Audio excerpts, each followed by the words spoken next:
Every crisis is also an opportunity.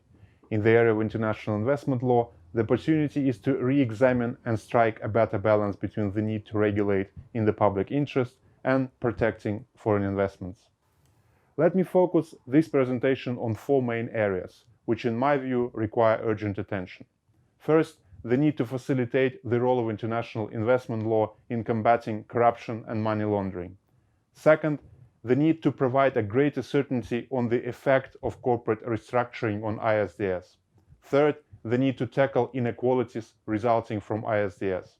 And finally, the need to strengthen the capacity building of developing states for treaty making and investor-state dispute settlement. First, international investment law and corruption. The use of multiple corporate entities by foreign investors creates a potential to misuse the system of ISDS to launder money or hide corruption. Currently, I co-chair an expert group created by the UN Office on Drugs and Crime to examine corruption in the context of foreign direct investments. We already put together a data set with all investor-state disputes which involved allegations of corruption. We are currently working to formulate recommendations on how international investment agreements should be changed. More specifically, we examine the possibility of introducing corruption due diligence in international investment agreements, both for investors and states.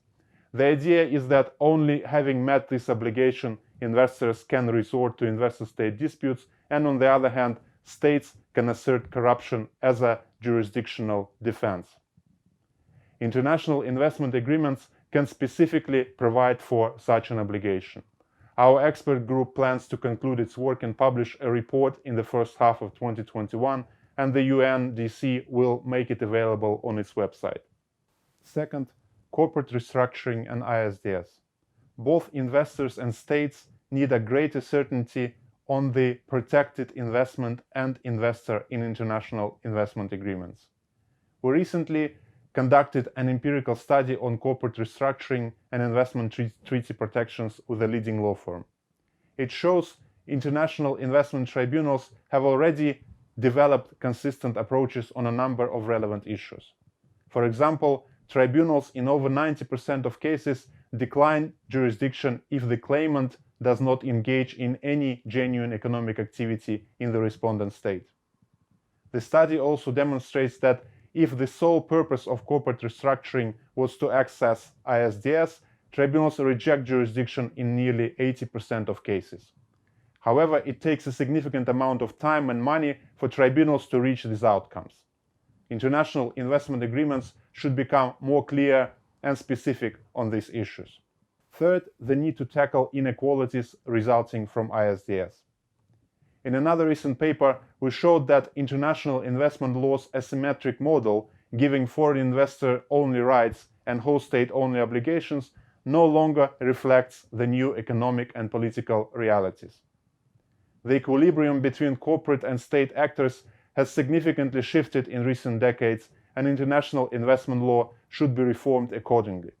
To tackle this issue, the study proposes several measures, including strengthening the capacity of states to avoid and better handle investor-state disputes. Developing states often lack their own expertise in handling investor-state disputes and reforming international investment agreements. Therefore, the efforts to create an advisory center on international investment law discussed within UNCTAD and initiatives such as the UNCTAD's International Investment Agreements Reform Accelerator are welcome steps.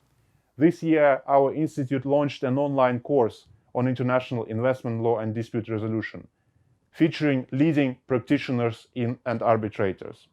It proved to be particularly popular with government lawyers and law firms. To strengthen the capacity of governments, this year we decided to offer free membership in the Investment Treaty Forum to representatives of all states, which allows them to attend events and access event recordings for free and contribute to discussions with practitioners, scholars, and policymakers. In this short presentation, I highlighted just a few projects we recently concluded or are currently working on. I thank the organizers for this opportunity and look forward to conference discussions of new ideas and their practical implementation.